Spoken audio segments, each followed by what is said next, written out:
palavra, Mateus capítulo 13, Jesus usava muitas parábolas para falar com as pessoas, de forma que elas pudessem entender da forma que elas conseguissem, né? Então, naquela época, Jesus usava as ilustrações do dia a dia, né? Como a parábola da pedra perdida, da ovelha perdida, a parábola do semeador. E hoje eu quero falar sobre essa parábola, né, do joio. Aqui nessa versão da Bíblia intitula o joio, né? Mas algumas parábolas, algumas traduções, elas estão dizendo o semeador, ou a semente, ou a semeadura. Então, mas todas elas falam sobre essa questão do plantio, né? Jesus estava querendo ensinar, usando uma ilustração que o povo estava acostumado, né? Ou eram pescadores ou eram agricultores,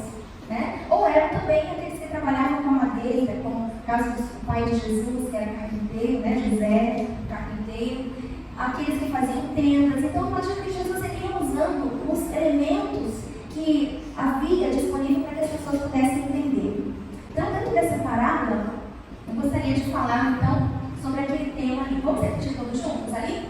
O campo, o semeador, a boa semente e o joio. Então, vamos ver o que Jesus estava querendo nos ensinar, o que a palavra de Deus está querendo nos ensinar através dessa parábola que Jesus contou hoje para as nossas vidas. Amém? Eu gostaria que nós estivéssemos orando antes de fazer essa leitura, porque eu entendo que a palavra de Deus, ela é viva e eficaz. Eu sempre penso nisso quando eu vou começar. Eu sei que Deus tem algo a falar ao teu coração, assim como Ele falou ao meu coração. Amém? Então você fica aberto para o que Deus vai falar com você. Às vezes Deus vai falar com você mistérios, vai revelar coisas ao teu coração que não revelou para mim. Mas no momento em que a palavra está sendo pregada, Deus está para você.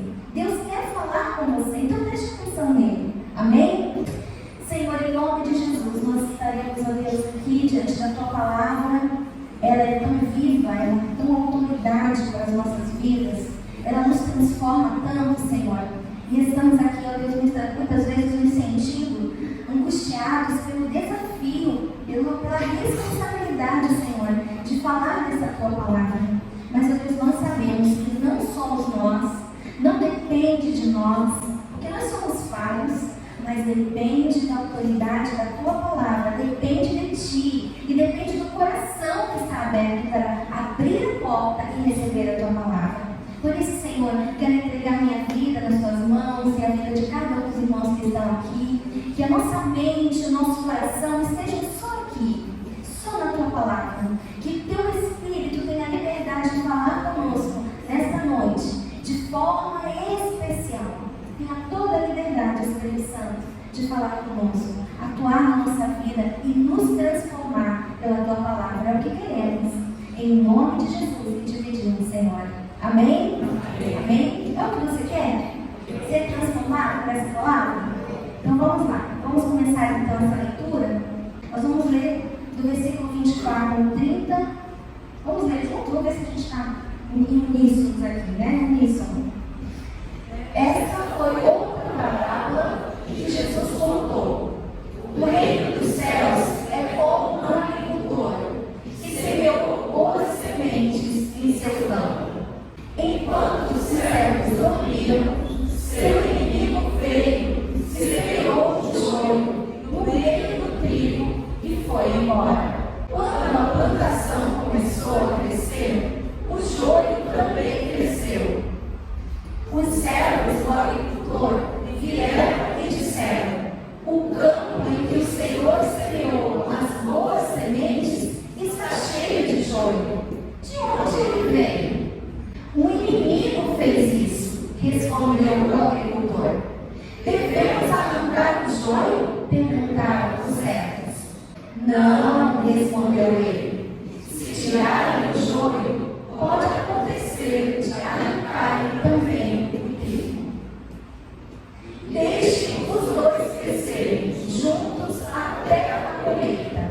E então direi aos ceifeiros que separem o joio.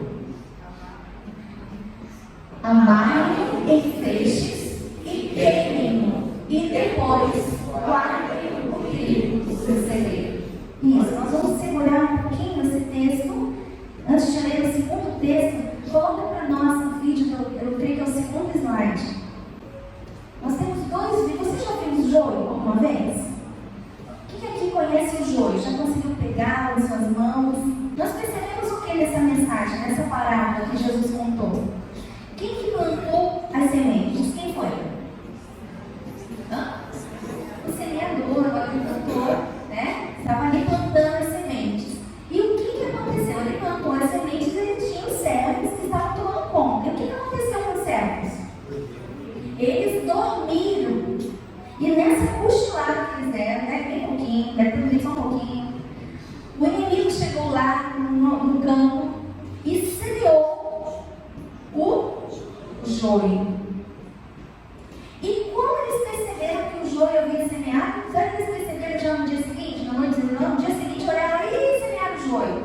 Como é que eles perceberam que tinha joio no meio?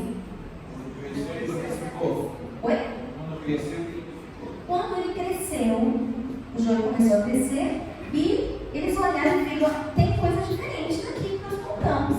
Nós não plantamos isso. Nós plantamos o trigo. O agricultor plantou o trigo no campo. Ó, o joio e o trigo. Então no meio do trigo está o joio. Para quem não conhece o joio, esse é o joio, ó.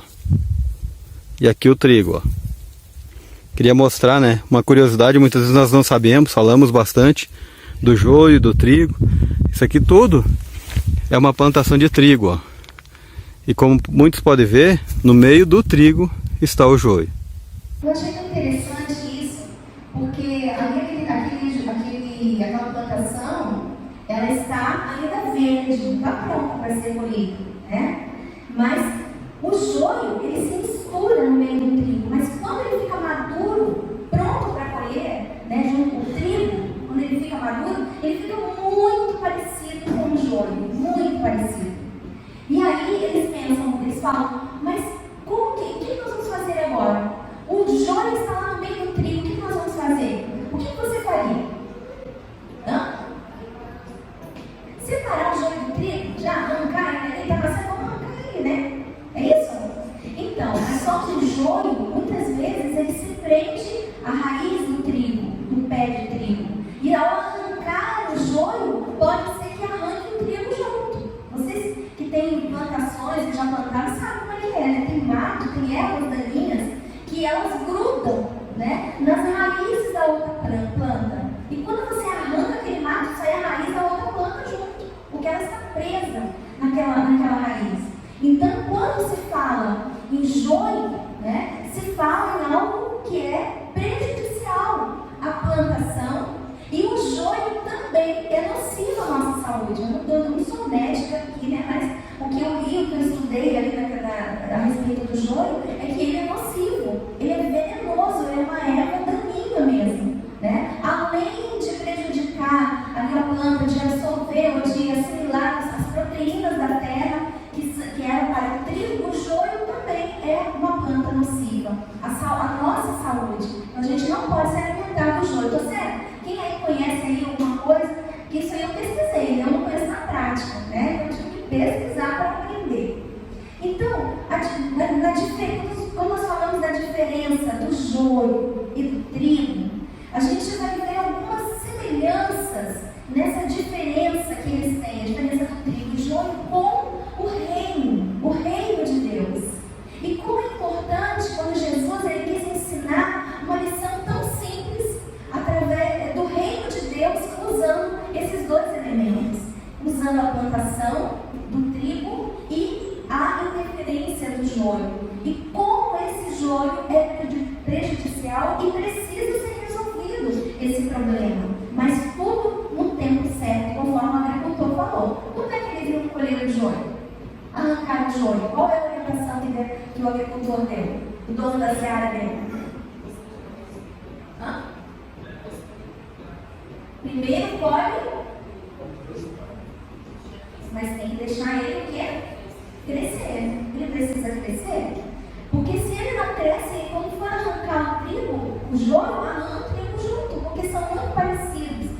folhagens, ao aspecto da planta. Então, o trigo, o que representa no reino de Deus? O trigo, ele representa o povo de Deus. Nós somos o trigo, certo? E o povo de Deus é aquele povo que segue a Jesus Cristo. Não pode se chamar povo de Deus aquele que não segue a Jesus. Há uma tendência das pessoas de sempre afirmarem isso, né? Todos são filhos de Deus. Todos são de Deus, né? Todos são criaturas de Deus, foram criados mesmo por Deus. Mas aqueles que são filhos de Deus são aqueles que seguem a Jesus, que seguem os seus princípios, que seguem a sua vontade, que confessam Jesus Cristo como Senhor e Salvador. Então são seus discípulos, são seus seguidores. Então o que difere o trigo, a semente do trigo, do joio? Então o trigo, as pessoas que são salvas por Jesus, certo? Não importa a igreja que elas estão, não importa, né, qual é a placa da igreja, porque isso aqui não interfere no que Jesus está querendo ensinar aqui, não interfere na salvação, né? Não depende da placa, depende da decisão de ter Jesus Cristo como Senhor e Salvador das suas vidas, aceitar o sacrifício de Jesus. Isso nos faz povo de Deus, herança do Senhor, certo? Fechamos aqui dentro desse, tiramos a dúvida. Se alguém tem dúvida, né? Tira a dúvida aí, vamos tirando as dúvidas juntos. Então, e o joio? É povo de quê? Olha, se o trigo é povo de Deus, o joio é povo de quem? Hã? As crianças estão aí, vamos falar, fala. Aqueles que não creem em Jesus, né? Eles não são crentes, eles não são povo de Deus, verdade? Então eles são povo de quem? Se eles não são de Deus, eles são de quem? Hã? Do diabo, a gente quer falar? Eles são povo do diabo, né? Eles são o inimigo, porque eles não têm Cristo Jesus no seu coração, eles são propriedades do maligno. É difícil a gente pensar nisso, né? Quando a gente tem amigos, tem pessoas da família que estão no meio dessa situação. Mas na verdade, enquanto essas pessoas não tomam a decisão ao lado de Cristo, irmãos, é muito séria a situação deles. A palavra de Deus diz que já estão condenados. Já estão condenados. Porque não creem no nome do unigênito Filho de Deus. E aí? Qual é nosso papel como sementes do trigo, né? Como sementes de Cristo nesse mundo? Qual é o nosso papel? O trigo, ele possui a essência. Nós precisamos possuir a essência de Jesus em nosso coração. O joio não tem essência. O joio é uma palha. Ele é muito parecido com o trigo. Não sei se o segundo vídeo dá para você abrir, Lucas. Se você conseguir abrir, um agricultor, ele pegou vamos dizer assim, o ramo do trigo e pegou o ramo do joio. Quando ele pegou os dois ramos, ele falou assim, tá aqui, ó, você sabe a diferença? Qual é o joio e qual é o trigo? E ele mostrou essa diferença. Sim, então o joio, ele não tem sementes dentro. Ele só tem palha, né? Mas o trigo não, o trigo ele tem a semente dentro de cada gominho daquele tem sementes. Achou outro joio? Ó, então esse aqui é um. Esse aqui é o trigo. Esse é o joio, né? Então vamos mostrar aqui pro Esse pessoal. aqui é o trigo. Então ó lá. Esse é o joio e esse é o trigo. Olhando, aparentemente não há diferença nenhuma, ambos são iguais. Ó, agora onde você vê a diferença? Vamos lá, Modemir. Esse é o joio. Aqui, ó. Aí, ó. O joio, ó, aí vocês, ele não tem nenhuma semente, ó. Não tem fruto Tá nenhum. vendo? Só palha. Ele não tem fruto, só a palha só. Agora o Ele trigo. vai gastar o adubo, agora esse aqui é o trigo, ó. Aonde está a diferença do joio pro trigo? Aí, ó. Aí, ó. O alimento nosso aqui, ó. É que o trigo ele deu fruto, o joio não.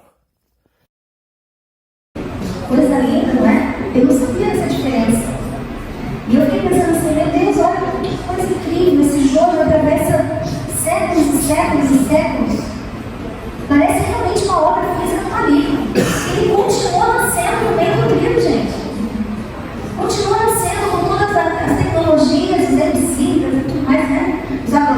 novos aí, venenosos, né? Mas ele continua nascendo no meio do trigo. E o que fazer? Né? E o que fazer? Esse problema não terminou lá, ele continua. Mas nós precisamos, como povo de Deus, estarmos alertas naquilo que Jesus ensinou no passado, ele também quer continuar nos ensinando hoje, amém? Há joio no meio do trigo. Há joio no meio do trigo. E o que fazer com o joio? O que fazer com ele? Ou o que não deixar, né? O que não deixar que esse joio interfira na saúde do reino de Deus, da igreja do Senhor, das ovelhas do Senhor, das sementes, vamos dizer assim, né? Das sementes vivas da palavra de Deus que somos nós. Então nós vamos refletir um pouco nessa noite sobre essa reação que muitas vezes o joio que é causado na igreja, no campo, na seara do Senhor. Quais reações o joio quer provocar? O joio é semeado pelo inimigo para destruir as nossas vidas, para destruir a unidade da igreja, para destruir as pessoas, a fé das pessoas. Hoje eu estava vendo um pastor, ele estava falando nessa procura que eu fiz ali do joio, do trigo, dos vídeos que eu queria trazer para vocês, e o pastor falou: irmãos, tem muitas pessoas dentro da igreja que elas são joio, mas não somos nós que vamos tirá-las de dentro da igreja. Nós precisamos olhar e ver as atitudes de joio e não nos assemelharmos a elas. Mas para isso nós precisamos ser verdadeiramente cristãos. Precisamos ter a essência de Jesus, senão o joio começa a contaminar a semente do trigo. A colheita não é mais de trigo, é uma colheita nociva, porque vai misturado a palha do joio. Mas nós precisamos olhar com atenção os comportamentos que muitas vezes nós presenciamos, nós ouvimos.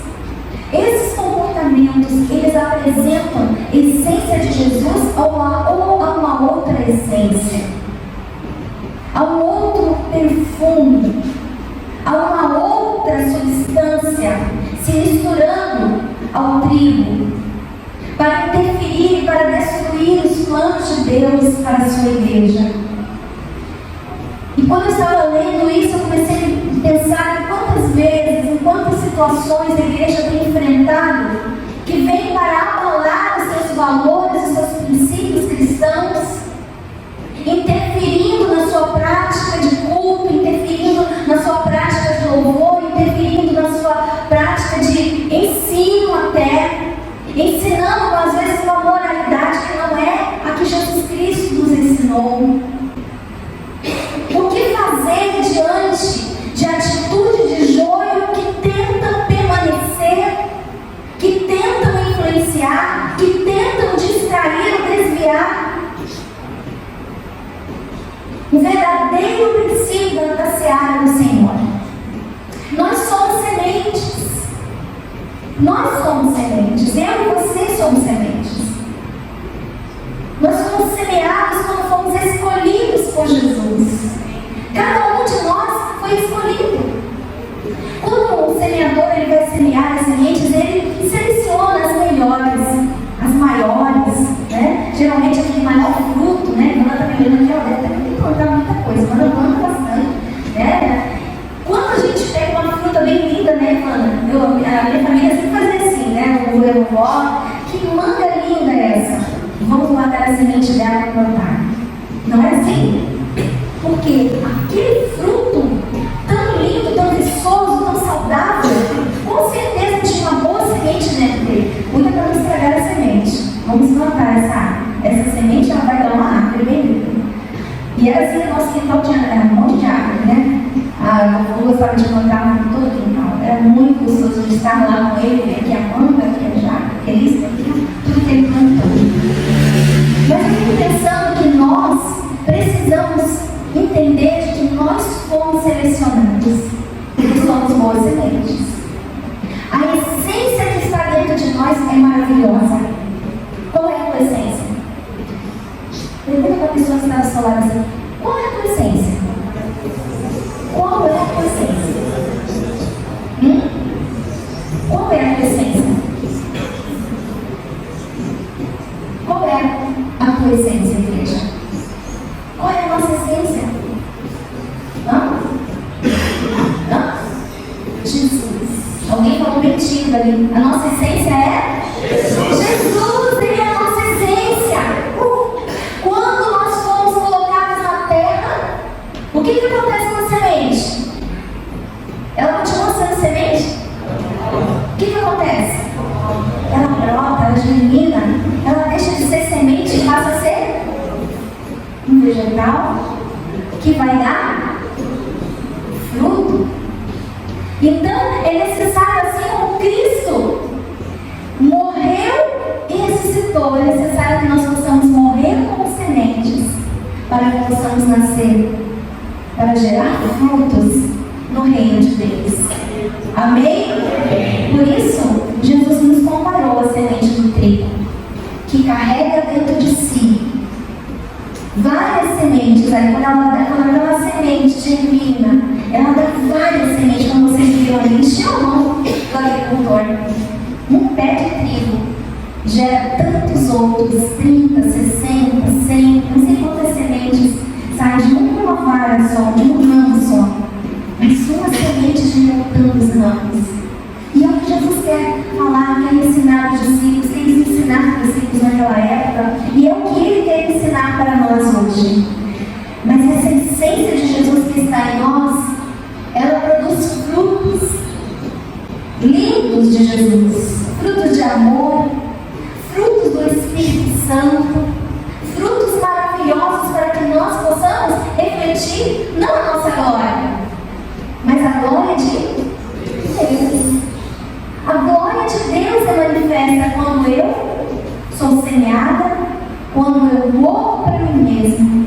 Mas a minha essência, que é Jesus, ela frutifica. E eu posso levar essa palavra, eu posso, vamos dizer assim, produzir outras sementes para serem semeadas no campo que é o mundo. E a mensagem do Evangelho vai sendo propagada. Eu vejo que isso é discipulado. Eu vejo que isso é ganhar vidas, semeá-las no reino, para que elas possam frutificar e ganhar outras vidas. E assim o Evangelho chegou até nós. Somos sementes. Para isso nascemos. Quando fomos escolhidos por Jesus, nós somos escolhidos para uma vocação específica. Nós podemos fazer muitas coisas nessa vida, mas a nossa vocação principal é ser aquilo que Deus quer que nós sejamos. É cumprir a vontade de Deus. Fazer o ministério que Jesus nos chamou para fazer. Ele nos selecionou e nos plantou nessa terra para que nós possamos ser bênçãos aqui onde Ele nos plantou. Semear para que outras vidas também possam conhecer essa mensagem do Evangelho. O trigo, depois que foi retirado o joio, o trigo foi colhido e colocado no celeiro. No celeiro. E eu posso pensar que esse celeiro é um lugar em que as sementes ou aqueles que foram gerados pela fé em Jesus Cristo, eles vão se reunir numa grande celebração. Aonde Deus está é o celeiro de Deus. Vamos fazer parte desse celeiro. Nós vamos viver e habitar nesse celeiro por toda a eternidade. Mas nós não queremos estar lá sozinhos. Não queremos estar sós. Nós queremos que muitas vidas sejam alcançadas através das nossas vidas. Então, enquanto nós estamos aqui, nós fomos convocados para ser não somente sementes, mas sermos aqueles que vão dar frutos e frutos de vidas que serão salvas para a honra e glória do Senhor. Amém? Uma coisa muito interessante é que o joio, ele é rígido, ele não se curva, a vara dele, o ramo dele fica sempre reto. Mas o trigo, ele se curva. Por que será que o trigo se curva? Consegue imaginar por que ele se curva? Acho bem interessante. Por quê? Fala, Raquel. Sim, porque ele está carregado de sementes. nós precisamos nos curvar diante da majestade do Senhor, diante da presença do Senhor, diante da vontade do Senhor, porque nós somos aqueles que carregam as sementes, que podem alcançar pessoas que estão à tua espera para ouvir a palavra, pessoas que estão à tua espera para uma resposta, angustiadas estão à tua espera por uma palavra de esperança. E eu vejo que quando nós nos prostramos diante da soberania do nosso Deus, nós dizemos: Senhor, eu nada sou sem ti, mas nem aqui, Senhor. Eu vejo também essa posição do trigo, de se curvar diante da majestade do Senhor, do agricultor, que o reconhece, que ele se curva. Ele não está ali para receber a glória, mas ele está ali para servir ao agricultor. Amém? Quanto mais maduro é o trigo, mais fácil de colher. Então, quando o trigo ele fica bem amadurecido, bem clarinho, bem amarelinho, né? Nós vimos ali, bem fácil de ser colhido. Vocês viram que o moço, com aquelas mãos de agricultor dele, não sei se as minhas mãos, ele conseguiu fazer a mesma coisa, né? Ele é totalmente preparado para aquilo, né? Ele amassou, né, o pão ali com as suas mãos e saiu as sementes, demolhou ali as sementes. E eu fico pensando, né? Olha a diferença do joio. Quanto mais o joio ele fica velho dentro da vida da plantação, mais ele enraiza no solo. Ele se torna difícil de ser arrancado. Quantas coisas nós aprendemos aqui com esse joio e esse trigo, né? Eu gostaria de compartilhar com você um pensamento do pastor Antônio Carlos Menezes, que a revista da EBD do semestre passado, você vai encontrar essas lições lá, que falam sobre a ética do ser cristão. No primeiro semestre nós estivemos estudando na EBD esse tema. Gente, aquela revista foi tão preciosa para mim que eu falei: eu vou guardar essa revista. E quando foi essa semana que eu estava pensando em tudo isso, eu falei assim: eu vou buscar lá naquela revista, eu vou buscar o que nós aprendemos. Eu sei que tem coisas lá que eu vou usar na minha mensagem. Então eu vou dar uma ideia para vocês: não jogue a revista fora, porque você terminou o semestre, não jogue ela fora.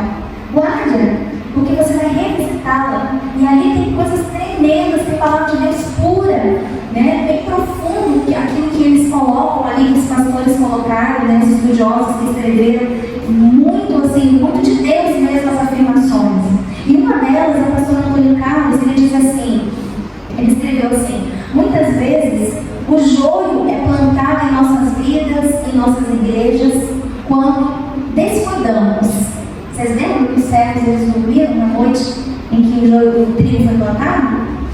Então ele está falando sobre isso. Ele está dizendo que quando nós descuidamos, temos falta de disciplina, damos lugar ao espírito mundano, enfraquecemos moralmente, somos negligentes, aí nos tornamos presos ao mundo, soberbos, indisciplinados, prejudicados com o veneno que o joio possui.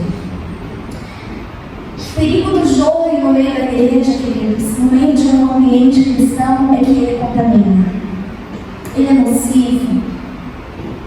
Por isso, nós precisamos ter muito amor, muito cuidado, muita palavra de Deus na nossa vida, para não permitir que o joio nos contamine. Nós precisamos levar a palavra e não sermos influenciados pelo joio. Os jovens, muitas vezes, eles passam momentos difíceis nas escolas, né?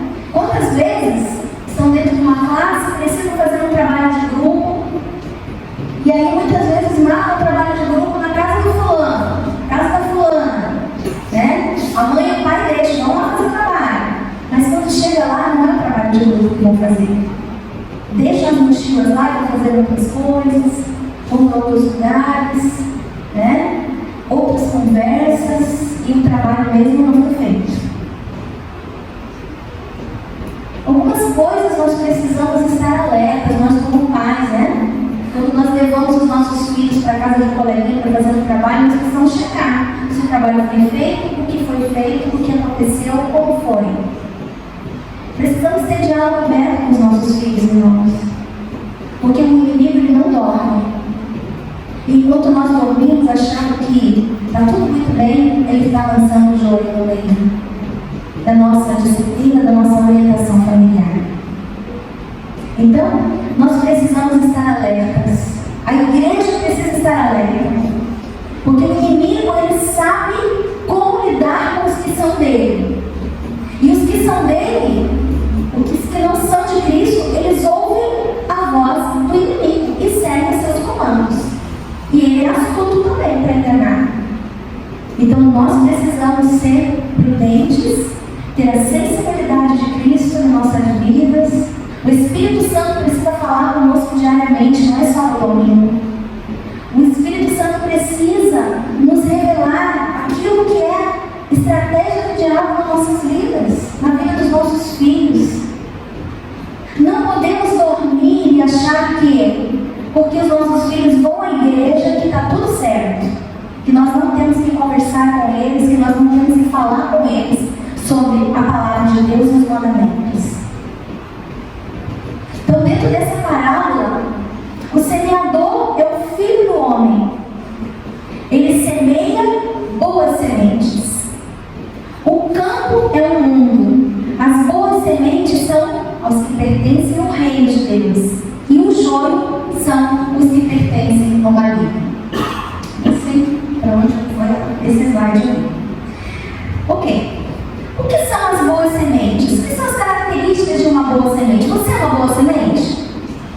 Você tem Cristo Jesus no teu coração? Você foi escolhido para ser bênção, para ser boa semente. Em Efésios capítulo 4, versículo 1, não sei se tem escrito ali, ok? Vamos ler juntos?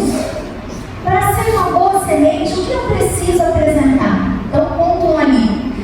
Andam de maneira digna da vocação a que foram chamados. Então, eu tenho uma vocação. Eu tenho um chamado. Não é porque eu sou pastora. Você tem um chamado, você tem uma vocação. No momento em que Jesus Cristo entrou no teu coração, o ministério de Cristo passou a ser o teu ministério. Jesus amava ganhar vidas. Nós precisamos amar ganhar vidas. Porque o amor está em nós. Jesus não está em você? Então você ama ganhar vidas. Se você não ama ganhar pessoas para Jesus, falar de Jesus, alguma coisa está errada. Alguma coisa precisa acontecer na tua vida. Mas Paulo, ao escrever Efésios, ele disse assim: rogo-vos, pois eu, o prisioneiro do Senhor, que andeis de modo digno da vocação a que foste chamado. Nós temos um compromisso com o nosso chamado, está dizendo ali. E com quem nos escolheu. Nós somos capacitados com dons para o exercício da nossa vocação. Deus nos capacitou, nos deu dons, nos deu talentos, para que nós possamos fazer a vontade daquele que nos enviou. Você recebeu poder. Não recebeu poder? Eu entendo que o dom é o poder.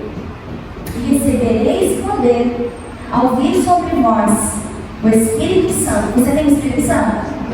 Jesus, ele é promessa. Ele é promessa para aquele que crê. Você crê em Jesus? Então você tem o poder. Você tem Ele no teu coração. Ele é o poder de Deus. Ele é o poder de Deus que transforma as nossas vidas. Que nos transforma de glória em glória, como está escrito a palavra. Se hoje eu sou tímida, amanhã eu preciso ser menos tímida, porque o poder de Deus está atuando na minha vida e eu sou cada dia feita nova criatura. Amém? Então não há limitação no que Deus pode fazer na minha vida. Eu sou dele e ele é meu e ele está em mim para que eu faça as obras daquele que me enviou enquanto é dia, porque vai chegar a noite. A noite vem quando ninguém mais vai poder trabalhar. Para muitas pessoas essa noite já chegou. E talvez elas tenham muito a dizer para Deus: eu não fiz nada. Eu não evangelizei. Eu não ganhei uma vida para Jesus. Quantas vidas você já ganhou para Jesus? Quantas? Quantas pessoas foram para Jesus através de você? Porque você convidou, porque você falou, porque você entregou um folheto? Quantas? Você precisa, querido, ter essa experiência. Porque no momento em que você levar uma vida para Jesus, sabe o que vai acontecer? Você não vai parar mais. Porque é maravilhoso quando você vê alguém dizer: eu fui para a igreja, eu aceitei Jesus, hoje estou servindo a Ele porque alguém falou de Jesus para mim. Quando nós mudamos para Jacarepaguá, no Rio de Janeiro, a minha vizinha, no andar de baixo, nunca me esqueço dela, porque ela foi uma pessoa que ela era tão simples, mas tinha um amor tão grande dentro do coração daquela mulher que ela não conformava que ela não conhecia Jesus como eu conhecia. E nós começamos a convidar ela para ir para a igreja. Daqui a pouco ela levou o filho dela para a igreja junto. E ia comigo e tal. Chegou um dia ela falou: eu vou aceitar esse Jesus. E eu vou começar a orar para meu marido também vai aceitar esse Jesus que você segue. Esse Jesus que você segue, eu também quero seguir. E assim, o esposo foi para Jesus, o filho foi para Jesus, a Dona Elisa foi para Jesus. E a alegria de ver a Dona Elisa testemunhando que ela não parava de falar de Jesus, as vizinhas todas, eu cansei ela, mas ela passou todo mundo lá, falava de Jesus, a Dona Elisa falava de Jesus o tempo todo. E eu fiquei pensando na alegria de ter a Dona Elisa, de lembrar dela o resto da minha vida, uma alegria eterna. Um dia eu vou encontrar com ela, não sei se eu vou reconhecê-la, né? Já vi num lugar, eu acho que não vai reconhecer, mas eu vou encontrá-la.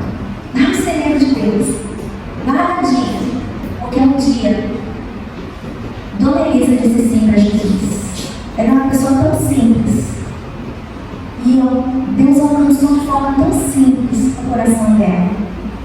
Então, boas sementes, elas andam de maneira digna da vocação que foram chamadas. Esse é o primeiro aspecto.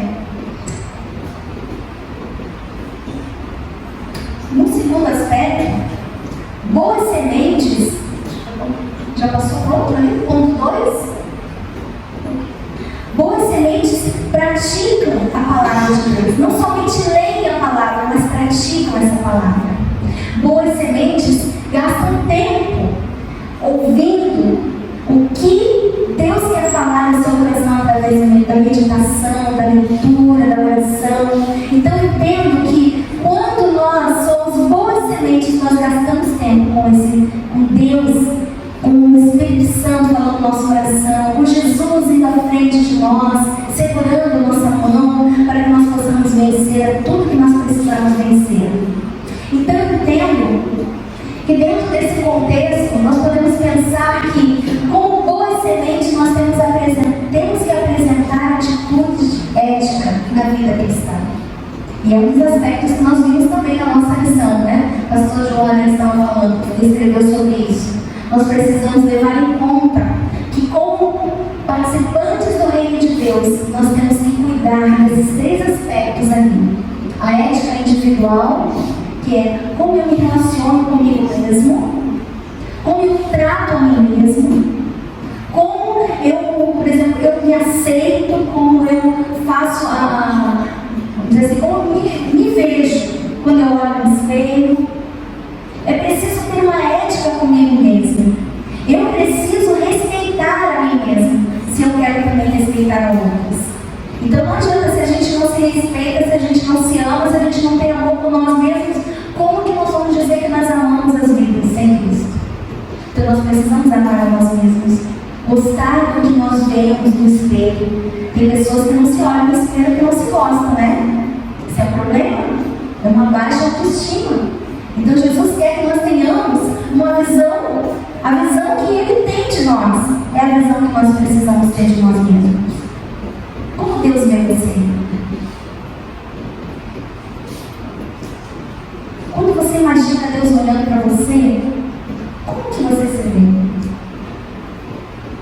Eu gosto de pensar que Deus, quando olha para mim, Ele sorri. Eu não consigo imaginar Deus olhando para mim bravo. Você fez coisa feia. Eu não consigo.